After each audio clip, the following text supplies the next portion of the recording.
जब बेटे ने अपने माता पिता को वृद्धाश्रम में भेजा तो कुदरत ने कैसे सिखाया सबक। आज दिन भर धूप नहीं निकला है, हाड़ कपा देने वाली ठंड से सभी परेशान हैं। किशोर बाबू जो गांव का पुराना जमींदार भी हैं, अंगीठी के पास बैठे बैठे गहरी सोच में डूबे हुए हैं। आज उनके मन में कुछ अलग तरह के विचार आ रहे हैं। वो मन ही मन में अपने दोनों बेटों रोहित जो कि उनका बड़ा बेटा है और राहुल जो उनका छोटा बेटा है, उनके भविष्य के विषय में सोच रहे थे। आज उनके मन में अपनी दिवंगत पत्नी से संबंधित सभी घटनाएं, मृत्यु से लेकर अब तक की सारी घटनाएं एक एक करके उनके दिमाग में घूम रही थी कि कैसे उसने अपने बेटों को माँ और पिता दोनों का प्यार देकर अब तक संघर्ष किया है। अब रोहित का बेटा गोलू और राहुल का बेटा मोनू, वे दोनों क्रमशः 10 से 12 वर्ष के हो गए हैं। तो अभी इन्हीं सब विचारों में खोए हुए थे, तभी बड़ी बहू की आवाज़ से उनकी तंद्रा टूटती है। वो देखते हैं कि उनकी बड़ी बहू चाय लेकर उनके पास खड़ी है और उन्हें बड़ी देर से बाबूजी बाबूजी की आवाज़ लगा रही थी। किशोर बाबू चाय लेते हैं और उसे पीने लगते हैं। तभी गांव के कुछ बुजुर्ग व्यक्ति उनकी खैरियत पूछने उनके घर आ जाते हैं, क्योंकि कुछ दिनों से जमींदार साहब का तबीयत ठीक ना होने के कारण घर से बाहर नहीं गए थे। जमींदार अपनी बड़ी बहू को आवाज़ देते हैं कि बहू कुछ चाय और बना लो। सभी लोग आपस में बैठकर बातें करने लगते हैं और थोड़ी देर में ही बड़ी बहू चाय के साथ पकौड़ियाँ भी ले आती है। सभी लोग गर्मा गर्म पकौड़ी और चाय का आनंद लेते हुए आपस में बातें करने लगते हैं। बातें करते करते कब रात के 8 बज गए किसी को पता ही नहीं चला। जैसे ही एक बुजुर्ग की नज़र सामने दीवार पर लगी घड़ी की तरफ गई तो उसने कहा, जमींदार साहब, अब आप हमें आज्ञा दे चलने की। काफ़ी समय हम लोगों ने आपका ले लिया। जमींदार साहब ने कहे, कोई बात नहीं, आजकल कहाँ किसी के पास इतना वक्त है कहीं बैठने का। आप लोगों के यहाँ आने के लिए और मेरे लिए इतना समय देने के लिए आप सभी को बहुत बहुत धन्यवाद। इसके बाद सभी लोग अपने अपने घर चले जाते हैं। किशोर बाबू अब बूढ़े हो चुके हैं। शायद उन्हें आभास भी होने लगा है कि अब उनके गिनती के 4 दिन शेष रह गए हैं। सभी के जाने के बाद उनके बेटे पिताजी के पास आकर बैठ गए और बातें करने लगे। तभी जमींदार साहब ने अपने दोनों बेटों से कहा कि बच्चों, मैं अब चंद दिनों का मेहमान हूँ। तुम्हारा और मेरा साथ अब और ज़्यादा दिनों तक नहीं चल पाएगा। इसलिए मेरी अंतिम इच्छा है कि तुम दोनों भाई जैसे अब तक राम और लक्ष्मण की तरह रहते आए हो, ऐसे ही आगे भी तुम्हारा प्यार बना रहे। तुम दोनों के बीच में कभी भी किसी बात को लेकर आपस में मतभेद ना हो। इसलिए मेरी सारी संपत्ति का आधा आधा बंटवारा तुम दोनों भाई मेरे सामने ही कर लो। पिता के मुंह से ऐसी बातें सुनकर दोनों भाई व्याकुल हो उठे और पिता के पास आकर उनके दोनों हाथ पकड़कर रोने लगे।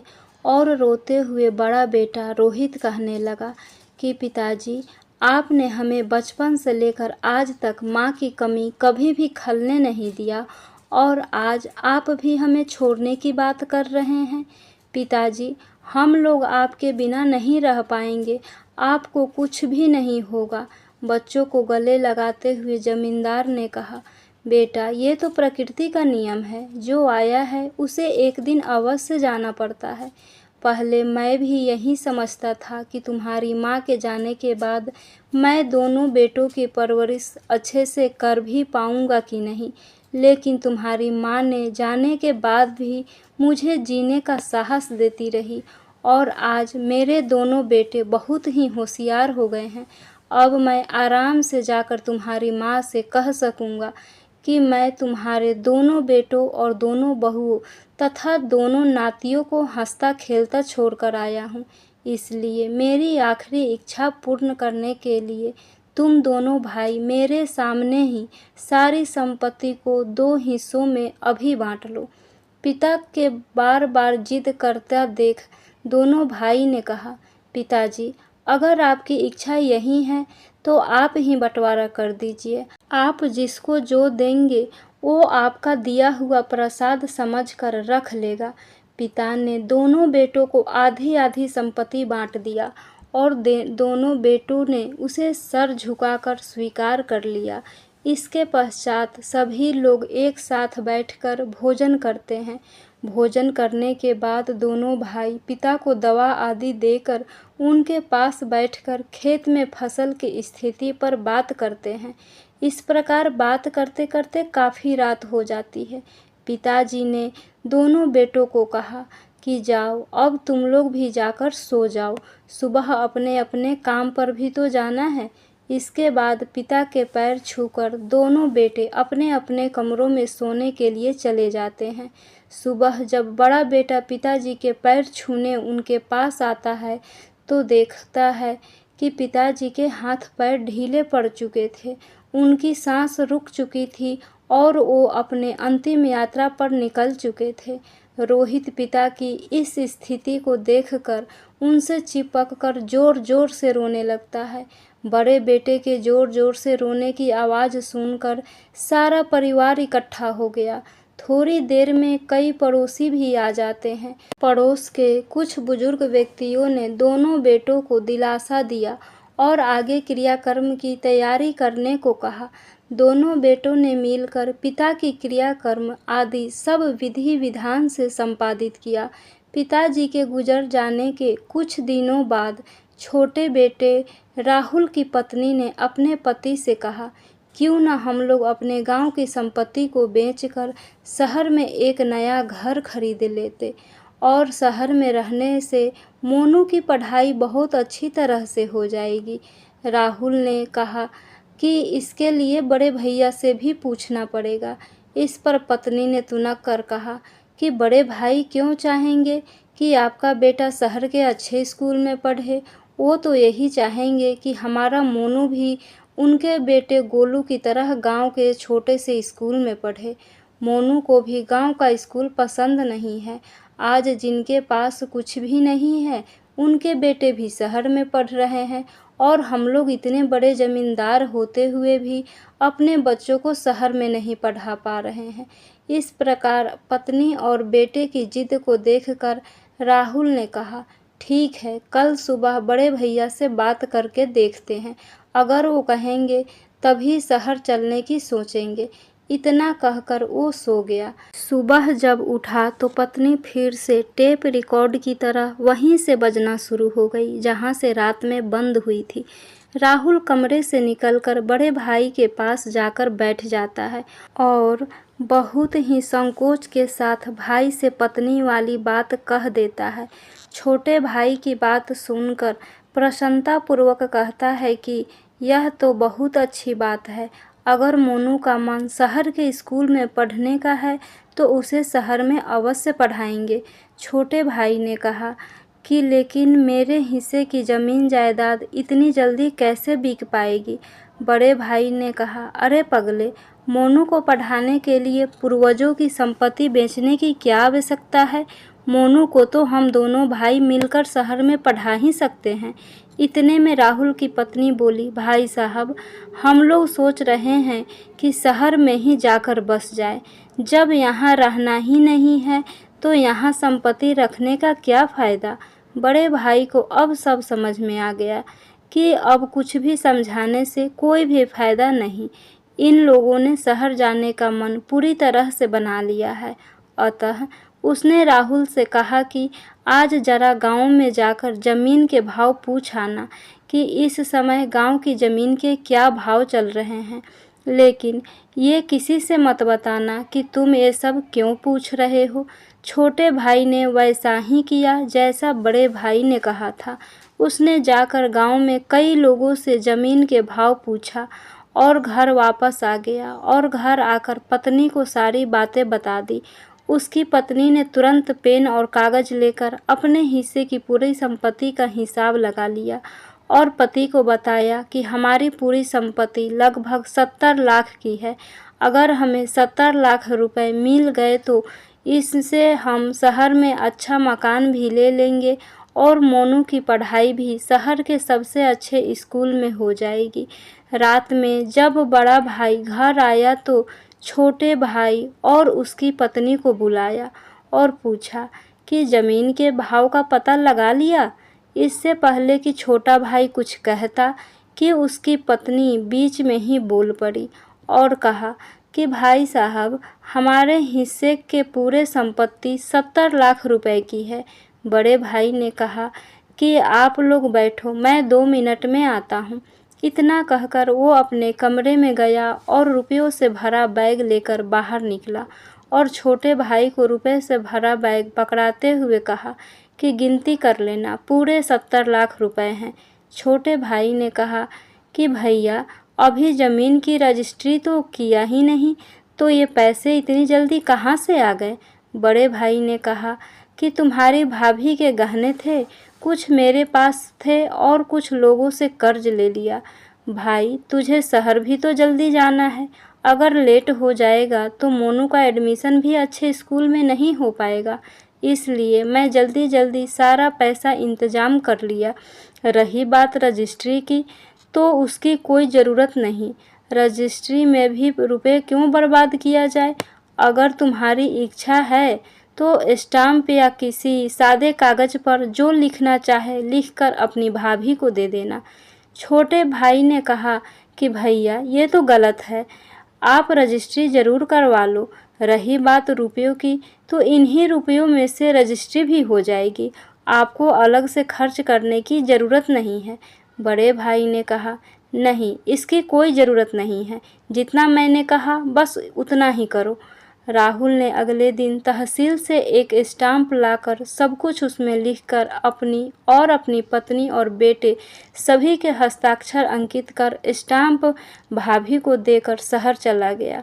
राहुल ने शहर में आकर एक अच्छा सा मकान खरीद लिया और मोनू का नाम भी एक अच्छे स्कूल में लिखवा दिया। खुद भी एक कंपनी में अच्छे पद पर काम करने लगा। अब उसकी ज़िंदगी खूब ऐशो आराम से बीतने लगी।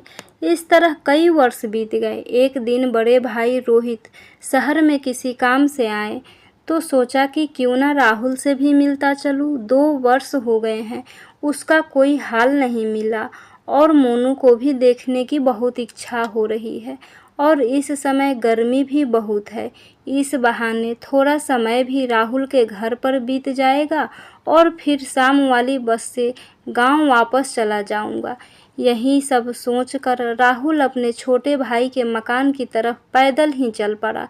रास्ते में उसे प्यास बहुत अधिक लग रही थी, लेकिन उसने सोचा कि अब कहीं पानी नहीं पीऊँगा, अब तो पानी मोनू के हाथ से ही पीऊँगा। इसलिए उसने रास्ते में कहीं एक गिलास पानी भी नहीं पिया। जैसे ही वह कॉलोनी में प्रवेश किया, राहुल की पत्नी ने उसे छत से ही देख लिया और अपने मन में ही कहा कि अरे, बड़े भैया यहाँ क्यों आ रहे हैं? कहीं इस वर्ष बारिश कम हुई है और फसलें सब सूख गई है, इसलिए परेशान होंगे और हमारे पास कुछ मांगने के लिए आए होंगे। वो जल्दी जल्दी छत से नीचे उतरी और नीचे आकर अपने बेटे मोनू से सारी बात बताई कि बड़े भैया आ रहे हैं, ज़रूर कुछ न कुछ मांगने आए होंगे। चलो चुपचाप सो जाते हैं, हम लोग दरवाज़ा ही नहीं खोलेंगे तो थोड़ी देर में दरवाज़ा खटखटाकर वापस गांव लौट जाएंगे। थोड़ी देर में बड़े भैया रोहित राहुल के मकान के पास आकर दरवाज़ा खटखटाने लगे, लेकिन अंदर से कोई भी आवाज़ नहीं आ रही थी और मोनू मोनू पुकारते पुकारते उसका गला भी सूख रहा था। काफ़ी देर तक दरवाज़ा खटखटाने के बाद भी किसी की आवाज़ अंदर से नहीं आई और ना ही कोई दरवाज़ा खोलने आया। तो बड़े भाई ने सोचा कि शायद सभी लोग इस समय सो रहे होंगे, नहीं तो अब तक मोनू दौड़ कर मेरे पास आ जाता। मैं ही गलत समय पर आ गया हूँ, इस समय उन्हें सोते में उठाना ठीक नहीं होगा। ये सब सोचकर वो गांव जाने के लिए मुड़ता है तो उसकी नज़र कॉलोनी के अंदर लगे हैंडपंप पर लग जाती है। रोहित ने कॉलोनी के हैंडपंप से अपनी प्यास बुझाई और गांव वापस चला गया। रात में जब राहुल ऑफिस से घर आया तो मोनू उसे खूब मज़े लेकर सारी बातें बताने लगा कि आज ताऊ जी घर पर आए थे कुछ मांगने के लिए, लेकिन मैंने और मम्मी ने दरवाज़ा ही नहीं खोला और वो काफ़ी देर तक दरवाज़ा खटखटाया और उसके बाद गांव वापस चले गए। इतना सुनकर राहुल पत्नी और बच्चे के ऊपर चीख उठा कि तुम लोग ऐसा कैसे कर सकते हो? बड़े भैया बाहर से पुकारते रहें और तुम लोगों ने दरवाज़ा ही नहीं खोला। पत्नी भी उल्टा पति के ऊपर गुस्सा करते हुए कहा कि गांव में पड़े रहने के लिए हम लोगों ने तो नहीं कहा था। वो लोग अपनी खुशी से गांव में हैं तो कष्ट भी अकेले भुगते, हमें कष्ट देने क्यों शहर में आ गए? हमारे पास इतने रुपए नहीं कि हम सभी को मदद करते रहें। राहुल खून का घूंट पीकर चुपचाप दूसरे कमरे में चला गया और इधर माँ बेटे ने भी अपने अपने कमरे में सोने चले गए। धीरे धीरे कई वर्ष बीत गए। अब तो मोनू की शादी भी हो चुकी है और उसे एक बेटा भी है। सभी उसे प्यार से पिंटू बुलाते हैं। राहुल भी अब स्वास्थ्य की वजह से ऑफिस जाना बंद कर दिया है। मोनू अब एक बड़ी कंपनी का मैनेजर है। अब वह बहुत अच्छा वेतन पा रहा है। अब सब कुछ बदल चुका है, केवल एक घर ही है जो अब भी पुराना है और वो भी अब ओल्ड फैशन का हो चुका है। मोनू की पत्नी बार बार नया मकान लेने की जिद करती है।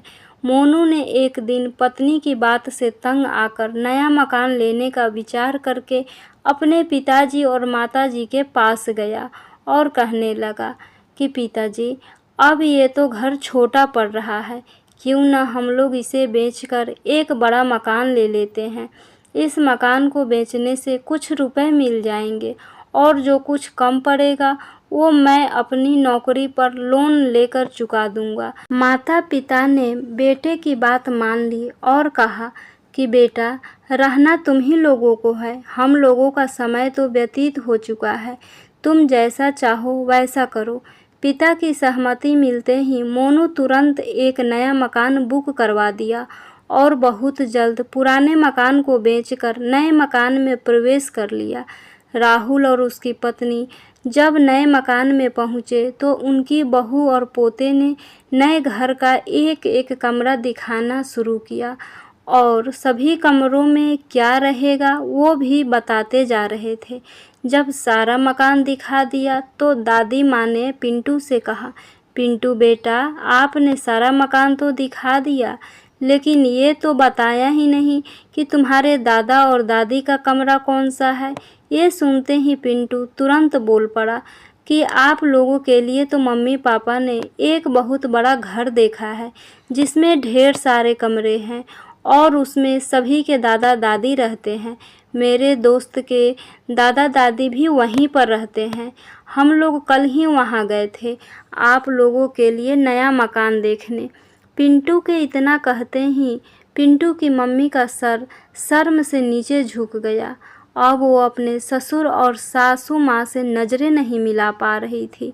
इसकी खींच मिटाने के लिए वो पिंटू को पीटते हुए दूसरे कमरे में लेकर चली गई।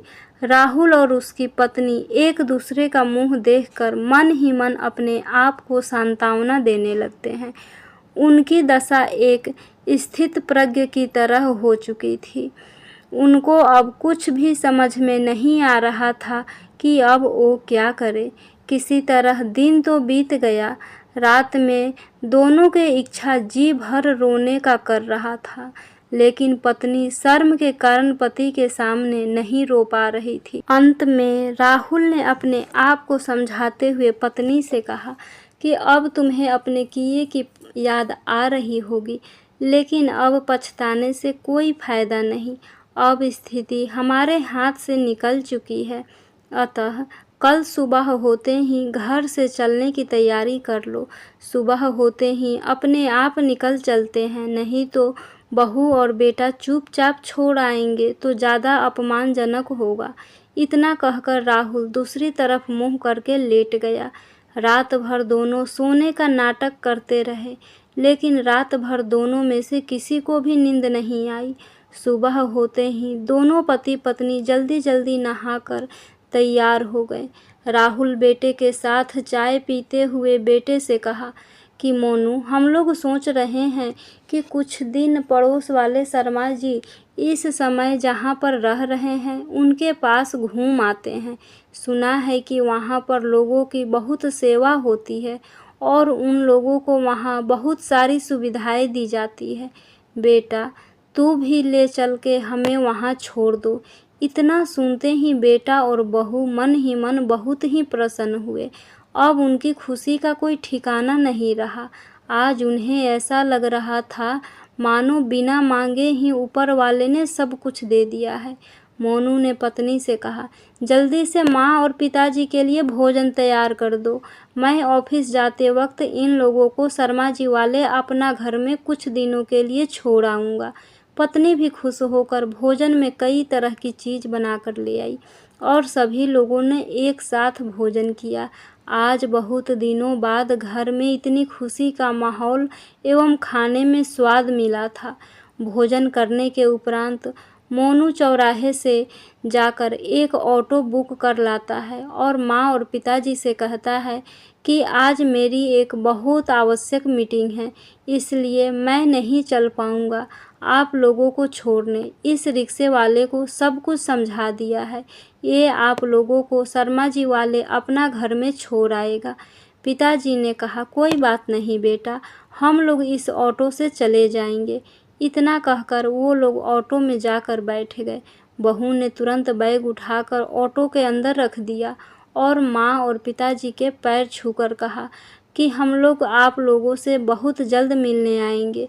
बेटे ने कहा कि पिताजी, मीटिंग समाप्त होते ही मैं आप लोगों से मिलने आ जाऊंगा। राहुल और उसकी पत्नी के चेहरे पर एक झूठी मुस्कुराहट साफ दिखाई दे रही थी। वो लोग बार बार पिंटू को प्यार कर रहे थे। उनके इस व्यवहार से स्पष्ट दिख रहा था कि उनकी इच्छा अपना घर में जाने की बिल्कुल भी नहीं है, किंतु वो लोग मजबूर थे।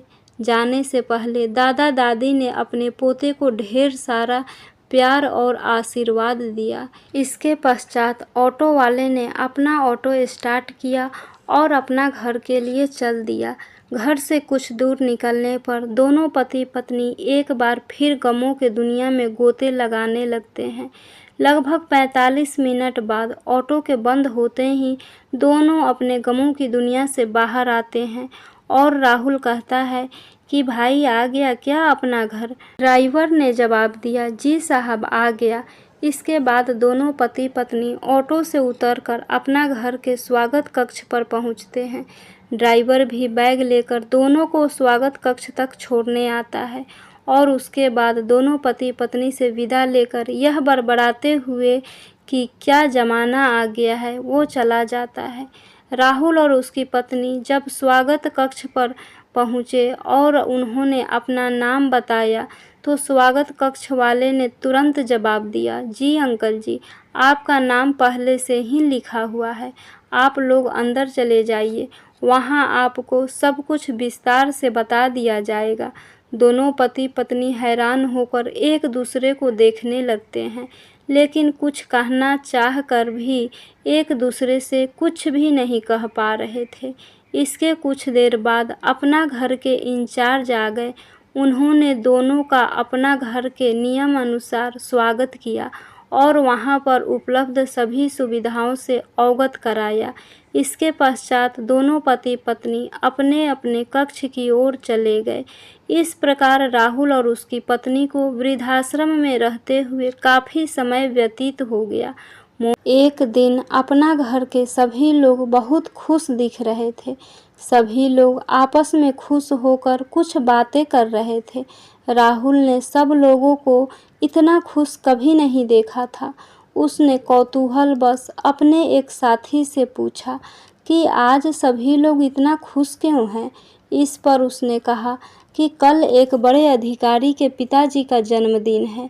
वो अधिकारी पिछले कई वर्षों से इस वृद्धाश्रम में आकर अपने पिता के हाथों 5 स्टार होटल का खाना एवं सभी लोगों के लिए कुछ न कुछ उपहार अवश्य बांटते हैं।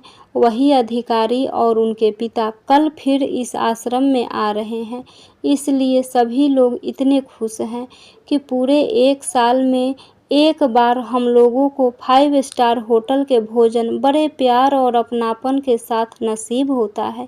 इतना सुनकर राहुल के आंखों में आंसू आ जाता है और वो फिर से अपने बेटे मोनू के विषय में सोचने लगता है।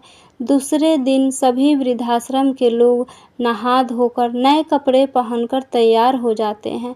सुबह 9 बजे ही वो बड़ा अधिकारी और उनके पिता एक बड़ी गाड़ी में ढेर सारे भोजन के पैकेट और गिफ्ट लेकर आ गए और वो लोग सबसे पहले 1 नंबर वाले कमरे में प्रवेश करते हैं और सभी को राम राम कहकर बहुत ही विनम्रता पूर्वक खाने का और गिफ्ट का पैकेट देने लगे। 1 नंबर कमरे के सभी लोगों को खाने का पैकेट बांटने के बाद जब वो लोग 2 नंबर वाले कमरे में जाते हैं तो सबसे पहले उनकी मुलाकात राहुल से होती है। राहुल सर नीचे करके बैठा हुआ था। अधिकारी के पिता ने जैसे ही उसे राम राम करके खाना एवं गिफ्ट का पैकेट पकड़ाने लगा, राहुल आवाज़ सुनकर चौंक उठता है और उसकी नज़र तुरंत अधिकारी के पिता के चेहरे पर गई। दोनों ही एक दूसरे को देखकर चौंक उठते हैं और राहुल का चेहरा शर्म से नीला पड़ जाता है और उसकी इच्छा इस समय ज़मीन में गड़ जाने को करता है। अधिकारी के पिता की आंखों से आंसुओं की धार निकल पड़ती है। वो बड़ा अधिकारी के पिता के साथ साथ हाथ जोड़कर रोता जा रहा था, क्योंकि सामने वाला व्यक्ति कोई और नहीं, खुद उसका सगा चाचा था। बड़े भाई ने रोते हुए राहुल को अपने गले से लगा लिया और कहा कि राहुल, तू यहाँ पर है? तूने मुझे कभी बताया भी नहीं। अरे पगले, तूने मुझे इस लायक भी नहीं समझा कि अपने बड़े भाई को एक बार याद कर ले। अरे तेरा गांव में सब कुछ आज भी वैसा ही है जैसा तू छोड़ कर आया था। तेरे हिस्से की ज़मीन, बाग, घर सब पर आज भी तेरा ही नाम है। इतनी बड़ी संपत्ति का मालिक आज इस हालत में है। इतना सुनते ही राहुल अपने बड़े भाई से चिपक कर बच्चों की तरह रोने लगा। दोनों भाइयों को इस तरह चिपक कर रोता देखकर पूरा वृद्धाश्रम आंसुओं के सैलाब से डूब गया। काफ़ी देर बाद दोनों भाई सामान्य स्थिति में आते हैं और उसके बाद शेष लोगों को गिफ्ट और खाने का पैकेट रोहित राहुल और उसकी पत्नी के हाथों से बंटवाता है।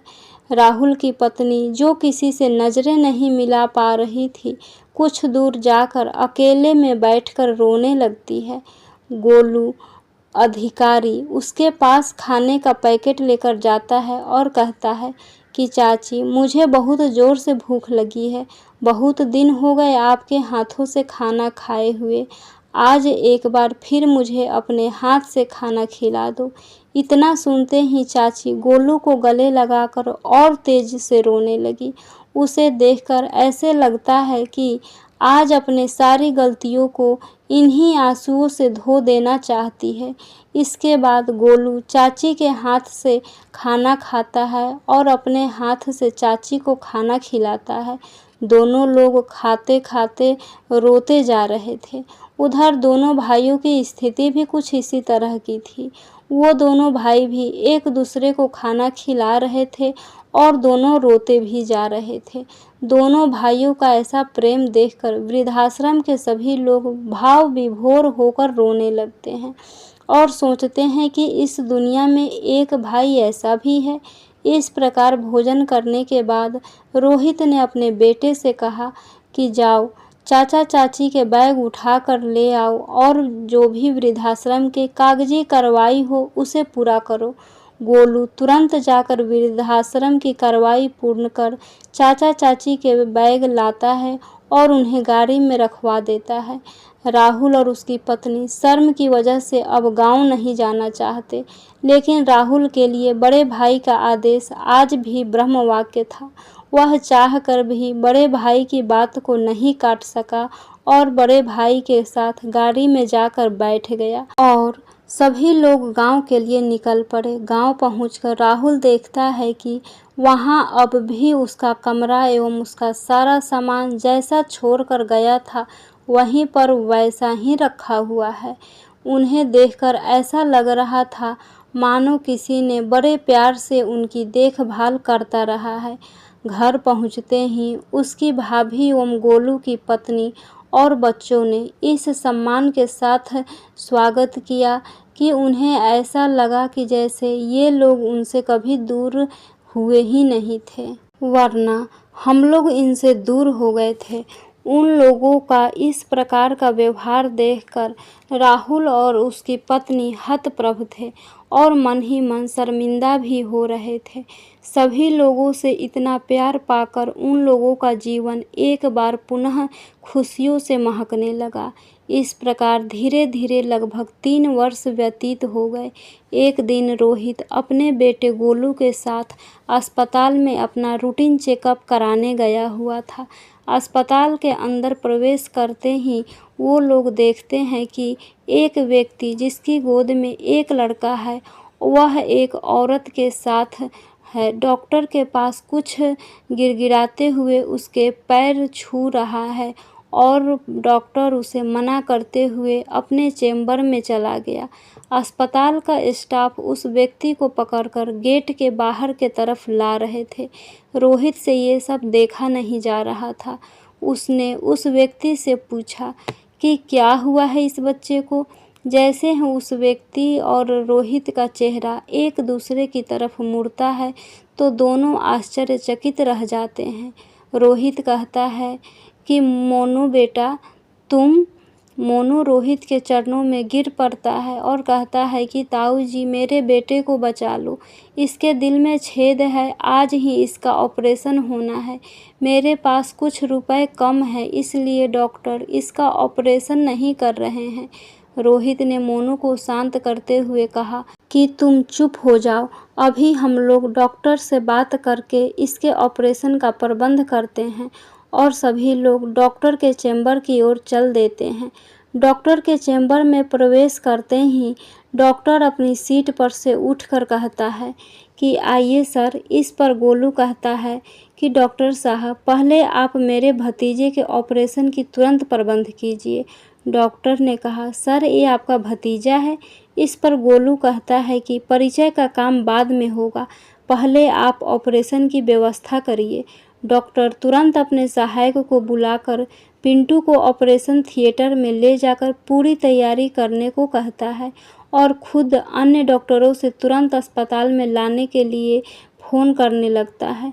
थोड़ी ही देर में सभी डॉक्टर आ जाते हैं और लगभग 1 घंटे तक पिंटू का ऑपरेशन चलता है। कुछ देर बाद डॉक्टर बाहर निकलता है और सभी को ऑपरेशन सफल होने की खुशखबरी सुनाता है। मोनू और उसकी पत्नी एक बार फिर अपने ताऊ और बड़े भाई के पैरों में गिरकर रोने लगता है।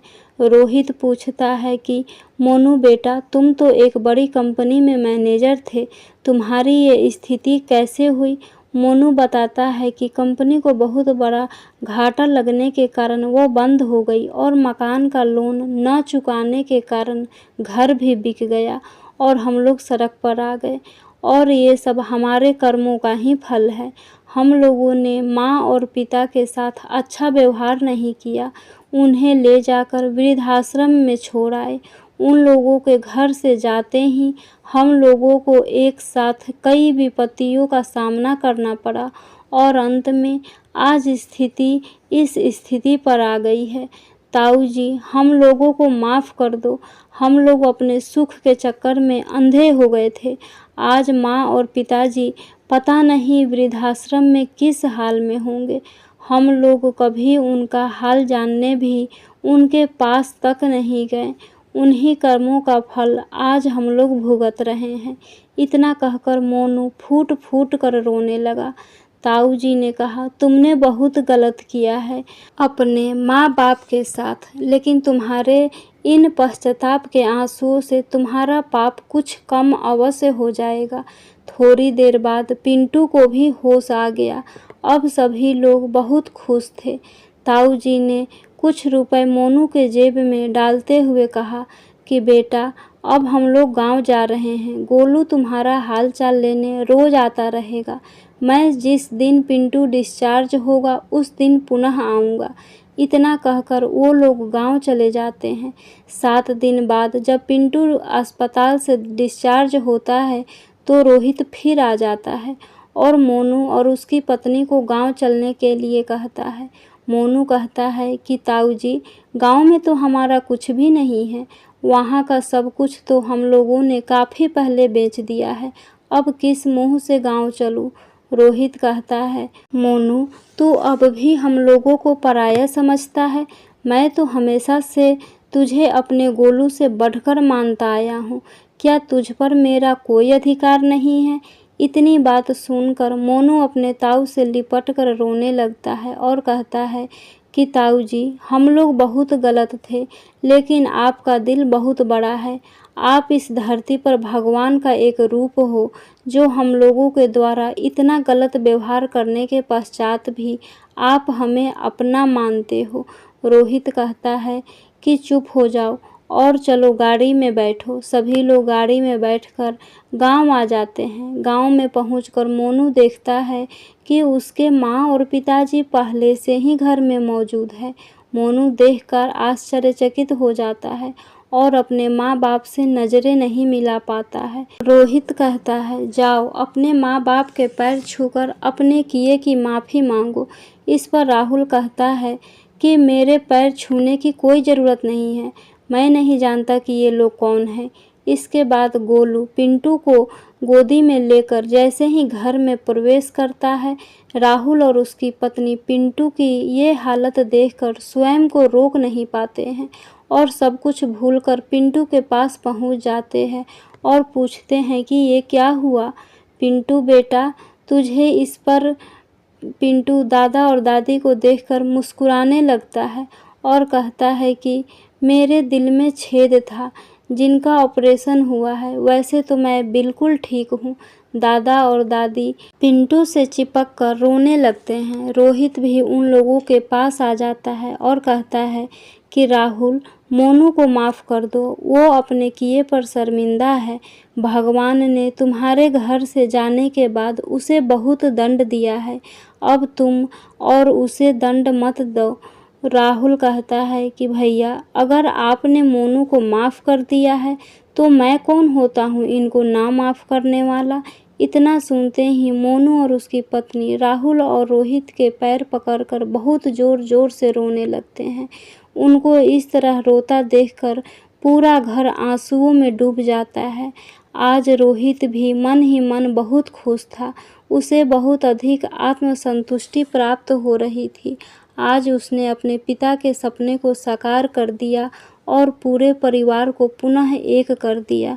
फ्रेंड्स, आशा करती हूँ ये कहानी आपको ज़रूर पसंद आई होगी। प्लीज़ लाइक, सब्सक्राइब और शेयर करना ना भूलें। Thank you.